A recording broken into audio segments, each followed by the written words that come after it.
민선 8기 자치단체장들의 임기 중 절반이 지나 이제 2년여가 채 남지 않았습니다. 취임 초기 약속했던 공약들은 잘 지키고 있는지, 또 지역 현안들을 잘 풀어가고 있는지 궁금한 시점이기도 합니다. 자, 오늘은 유정복 인천시장과 함께 민선 8기 인천시 행정의 지난 2년을 살펴보고 또 남은 2년 어떤 일들을 준비하고 있는지도 이야기하는 시간 준비했습니다.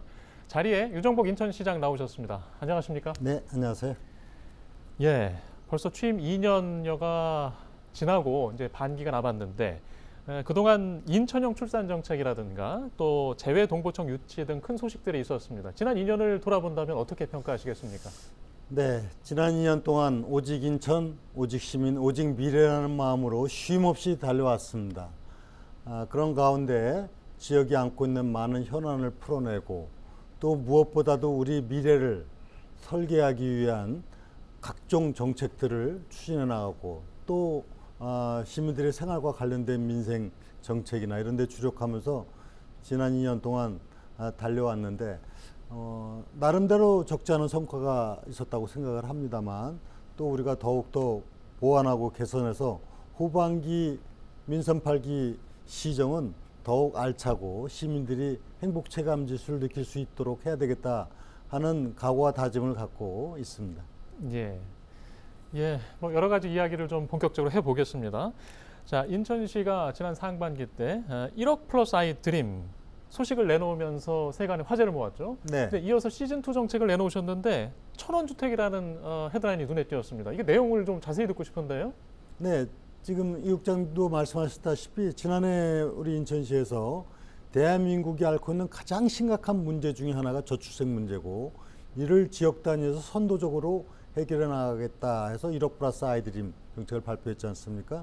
아주 쉽게 말씀드리면은 임산부 즉 태아 때부터 고교 졸업할 때까지 성장 전 단계에 걸쳐서 1억을 지원하는 정책인데 적지 않은 파장을 일으켰고 정부 정책에서도 이 부분을 받아들여서 지금 하는 단계로까지 성공적인 그 정책으로 자리 잡고 있습니다. 이번에 주택과 관련해서 정책은 뭐 시즌2 말씀을 하셨는데 출생을 좀 어렵게 하는 요인 중에 하나는 바로 주택 문제입니다. 네. 어떻게 안정적으로 주택, 주거 환경을 좀 개선해서 살 수 있는가. 즉 신혼부부들이 처음에는 대부분이 주택을 임차해서 사는 경우가 많죠. 근데 이분들에게 지금 임차하는 데 있어서도 그 비용이 민간 주택의 경우는 월 70만 원 이상이 들어가고 공공에서 하는 공급 주택의 경우도 28만 원, 38만 원 보통 이렇게 들어갑니다. 그래서 이 부분을 대폭적으로 좀 완화시켜서 누구나 신혼부부라면 주거하는데 문제가 없도록 해야 되겠다 해서 하루 1,000원 주택, 그러니까 1,000원 주택이라고 이름을 붙인 건데 한 달 가면 3만 원 아닙니까? 네. 즉 20만 원, 30만 원, 70만 원 하는 월 임차료를 3만 원으로 대폭 낮추어서 공급을 함으로써 안정적으로 신혼부부들이 주택을 이제 전세 또는 월세 이런 과거의 임대주택 개념을 완전히 바꿔버리는 정책을 추진하게 된 것이 바로 1,000원 주택입니다.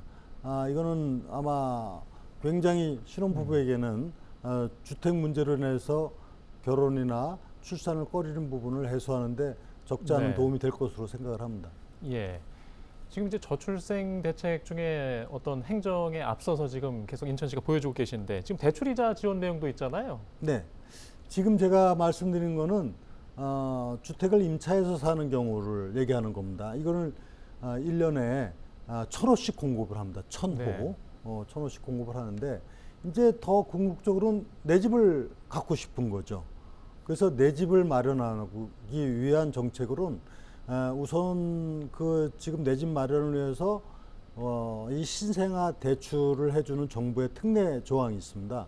이것이 기존에 예를 들어 민간의 경우는 4 내지 5%의 대출이자를 부담해야 될 것 같으면은 지금 신생아 대출은 1.6 내지 3.3%인데 인천시에서는 이것을 1%대로 대출이자를 부담하면은 주택을 마련할 수 있도록 하는 제도입니다. 이렇게 되면은 내 집을 마련하는 데서 1%라고 하는 아주 저렴한 부담을 통해서 내 집을 마련할 수 있는 길을 터주는 겁니다. 좀 이렇게 하면은 장기간에 걸쳐서 대출자를 상환하는데 부담이 없게 예. 되고 내 집 마련인데 아주 용이한 제도가 바로 1% 대출이자 내 집 네. 마련입니다. 다시 말씀드리면 이번 정책은 1,000원 주택 월 임차료 3만 원으로 임대주택을 살 수 있도록 하고 나아가서 내 집을 마련할 때는 대출이자 1%만 갖고 집을 마련할 수 있도록 하는 이런 정책을 추진하는 겁니다. 예. 예, 인천시에서 들려온 소식 중에 또 기억나는 것이 전반기 중에 뭐 인천대교 통행료 무료화, 영종대교도 있었고요. 또 그 이후에는 이제 공항철도와 9호선 직결 합의 소식도 있었습니다. 또 교통 소식에 좀 큰 이야기 아니었겠습니까? 지난해 우리 그 지역 주민들을 위한 정책을 이룬 것 중에서 시민들께서 실제 체감 지수를 가장 높게 평가받고 있는 부분들이 이런 거였습니다. 영종대교, 인천대교를 통행료 무료화를 지난해 11월에 결정을 해서 발표를 했고 또 지금 공항철도를 9호선하고 직결하는 것을 서울시하고 합의를 봐서 그렇게 추진하는 것으로 결정했는데 이와 같은 그 실제 교통 문제에서도 시민들이 피부로 느끼는 체감지수 이런 부분을 통해 갖고 교통 혁신을 이룩하는 것 이런 부분들이 바로 그동안 오랜 동안 시민이 기대하고 바라왔던 그 난제들을 해결한 대표적인 사례가 되어서 상당히 시민들도 이 부분에 대해서는 아주 굉장히 좋은 정책으로 받아들이고 있고 시로서도 보람을 느끼고 있습니다. 네, 저도 이제 영종도를 지날 때 이제 통행료를 내지 않게 되는 시민들의 표정이 크게 바뀐 것을 좀 체감할 수 있었는데요. 자, 다음 질문도 좀 드려보겠습니다. 최근에 인천시가 또 큰 소식이 있었어요. 바이오 분야 이제 국가첨단 전략산업 특화단지로 지정됐는데 전국에서 규모가 제일 큽니다. 이 내용도 그렇습니다. 좀 반가운 내용인데요. 인천은 이미 바이오 시밀러 즉 바이오 의약품 생산 세계 1위 도시입니다. 이미 셀트리온이나 삼성바이오로직스 등 세계적인 바이오 기업들이 있으면서 생산 부문에서는 세계 탑 수준인데 여기에 더해서 이 의약품 생산뿐만이 아니라 소위 말하면 학교 기관 그러니까 연세대학교를 비롯해서 인천대학교, 인하대학교, 그 다음에 연구소, 그 다음에 실증화센터, 그 다음에 병원 이런 산학연 바이오 클러스터를 네. 조성을 하고 여기에 이번에 정부에서 바이오 특화단지로 인천이 선정됨으로 인해 갖고 송도뿐만이 아니라 영종, 강한 암단 그리고 기존에 많은 산업단지하고 연계된 소위 말하면 바이오의 이제 세계 중심 도시가 되는데 이거를 초격차 바이오 도시다.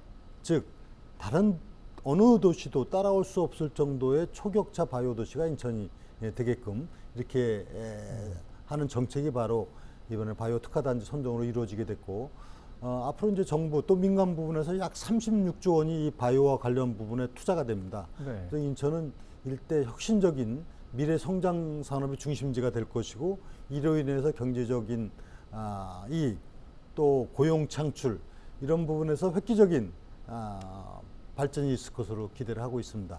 바이오뿐만이 아니라 지금의 기존의 반도체, 그 다음에 수소, 또 UAM과 같은 새로운 에어 모빌리티 정책, 즉 미래 성장 동력을 주도하는 인천시가 된다. 이런 점을 좀 강조해서 말씀드리고 싶습니다. 네, 여러 가지 이제 기반 시설이 좀 바뀌어 발전하는 인천시의 모습 중 하나였고요.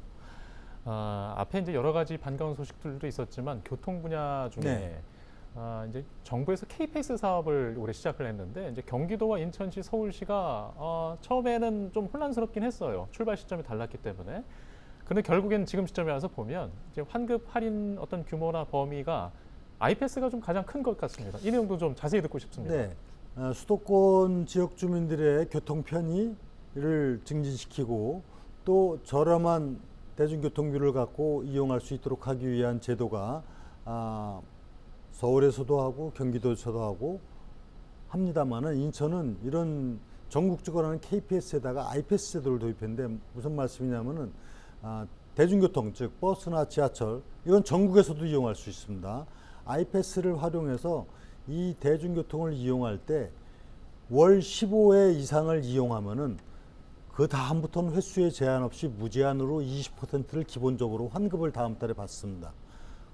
39세까지 청년이라든가 65세 이상 어르신들에 대해서는 30%를 또 환급을 받고 저소득층에는 53%까지 지원받는 무제한 환급 제도를 통해서 대중교통을 좀 더 쉽게 그리고 편리하게 이용할 수 있도록 하는 제도고요. 여기에 더해서 8월부터는 광역버스에 대해서는 월 8만 원으로 무제한으로 광역버스를 이용할 수 있는 네. IPS 광역버스 제도도 시행을 합니다. 예. 하여튼 그 교통복지 행정의 좀 대표적인 그 한 해가 될 것 같습니다. 지금 이제 교통 얘기를 더 안 할 수가 없어요. GTX 소식도 굉장히 큰 소식이었는데 GTX D의 Y자형 노선, 그러니까 인천의 이제 D 노선과 E 노선이 결국엔 오게 됐습니다. 또 기존에 이제 GTX B 노선도 있고 이 진행 상황도 좀 설명 부탁드리겠습니다.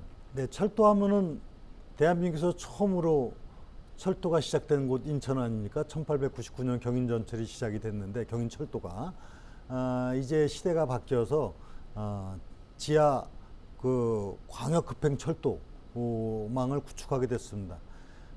지난 연초에 대통령께서도 참여한 GTX B 노선 착공식이 있었습니다.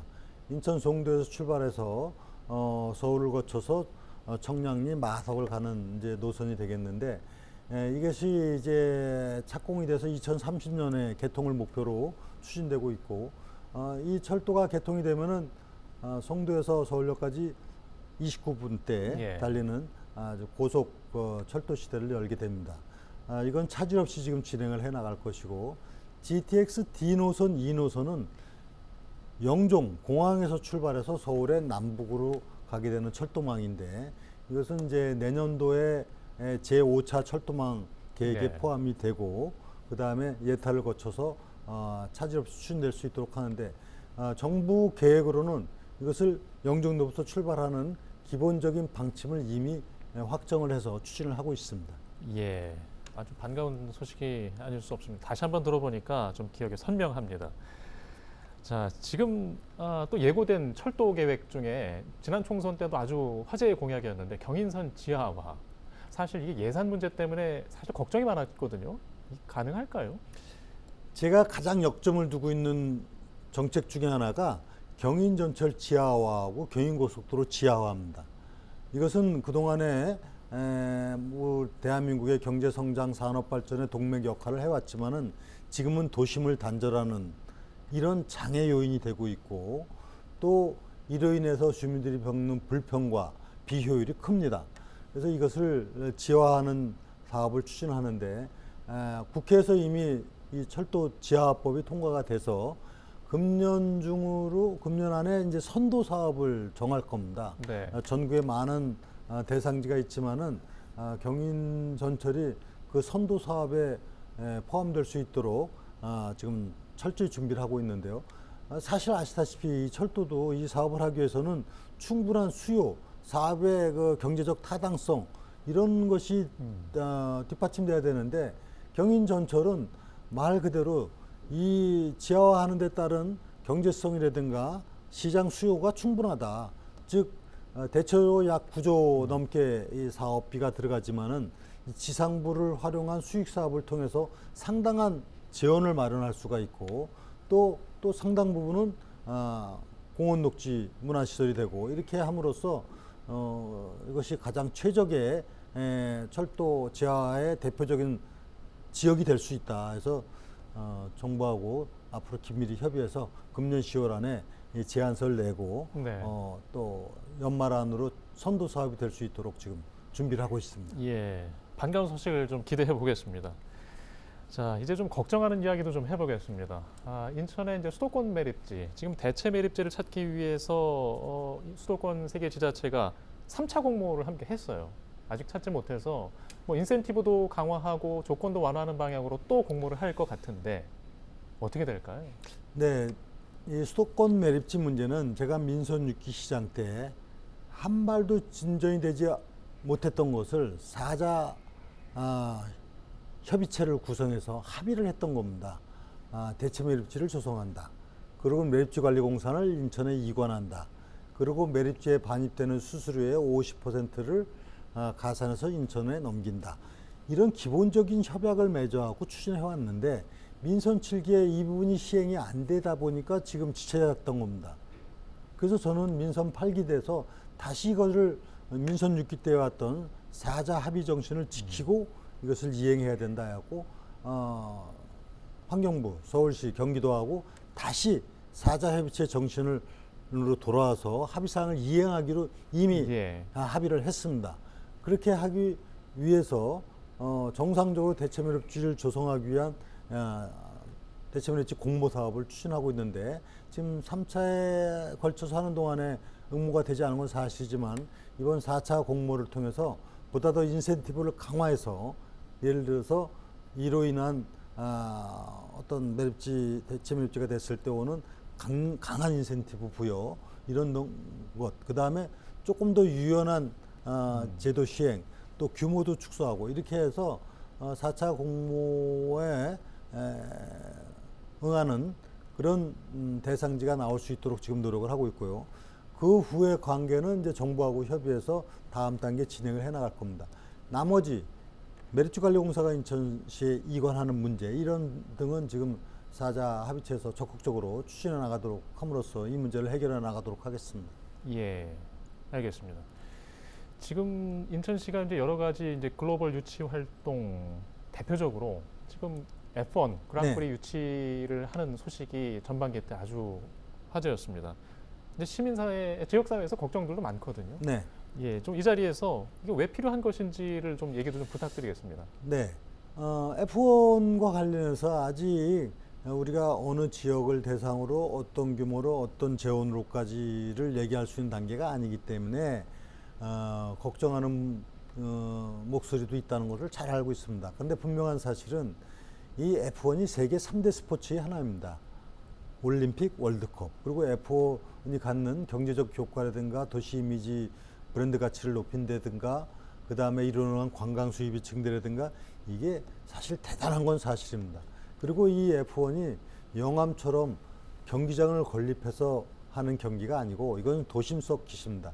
이것을 하기에 최적지는 대한민국에서 인천밖에 없다는 것은 확실합니다. 그래서 아직 뭐 송도냐 영종이냐 청라냐 이런 부분은 구체적인 모든 조사를 해가지고 할 부분이지만은 이 도심 속 기시 이루어지게 되면 이로 인한 굉장히 큰 경제적 효과뿐만이 아니라 우리 인천시가 그야말로 글로벌 도시로 성장 발전하는 데 역할을 할 것이고 이것은 한 번 하면은 한 해 하는 것이 아니라 최소 5년 내지 10년을 기본으로 합니다. 네. 그렇기 때문에 지속적으로 도시의 가치를 증진시켜 나가는데 아주 중요한 그런 F1 경기다 이런 말씀을 드리고 지금 뭐 이 문제와 관련해서 F1 측하고 많이 협의를 하고 있는데 아직 결정된 단계가 아닙니다. 그리고 이 F1 아시아권의 하나를 유치하기 위해서 지금 아시아의 많은 나라들 태국, 필리핀, 인도네시아 등에서 나서고 있는 상황이기 때문에 조금 우리가 힘을 모아서 이게 유치되도록 하고 다만 그런 후에 그런 과정에서 시민들이 우려하는 부분 이런 부분들은 잘 서로 이해할 건 이해하고 협조할 건 협조해서 문제가 없도록 해나가겠다 하는 것을 분명히 말씀을 드립니다. 예. 예, 시장님 저희가 준비한 질문은 일단 시간 관계상 여기까지 드려야 될 것 같고요. 한 1분 정도 시간 드릴 수 있을 것 같습니다. 남은 2년과 시민들에게 말씀 부탁드리겠습니다. 네, 이제 반환점을 돈 시점에서 앞으로 후반기 민선 8기 시정도 우리 시민들과 함께 정말 시민이 행복한 세계 초일류 도시 인천을 만들기 위해서 저는 전 공무원과 함께 더 가일층 노력을 해나갈 것입니다. 이 바탕에는 시민이 함께하는 데서부터 비롯된다. 그래서 시민과 소통하고 또 같이 이해하면서 이런 민선 8기 후반기 시정을 이끌어 나가고자 하고 여기 궁극적인 목표는 결국은 시민의 행복 체감수를 느낄 수 있도록 하는데 주력을 하겠다. 민생, 경제, 문화, 체육 그리고 환경 이런 부분에 있어서 시민 행복 체감 지수를 높이는데 주력을 해나가면서 우리 인천 시민이 보람과 긍지를 느끼고 인천의 꿈이 실현돼서 대한민국의 미래를 열어갈 수 있도록 혼신의 노력을 다하겠습니다. 300만 시민 여러분들께서도 함께해 주시기를 기대하겠습니다. 감사합니다. 네, 시장님 오늘 말씀 고맙습니다. 네, 감사합니다. 네, 지금까지 유정복 인천시장과 민선 8기 인천시 행정의 지난 2년 또 남은 2년에 대해서 이야기해 봤습니다. 앞으로 인천은 또 어떤 미래가 기다리고 있을까요? 시민과 함께 행복하고 발전하는 인천이 되기를 기대해 봅니다. 여기서 마치겠습니다. 시청해 주신 여러분 고맙습니다.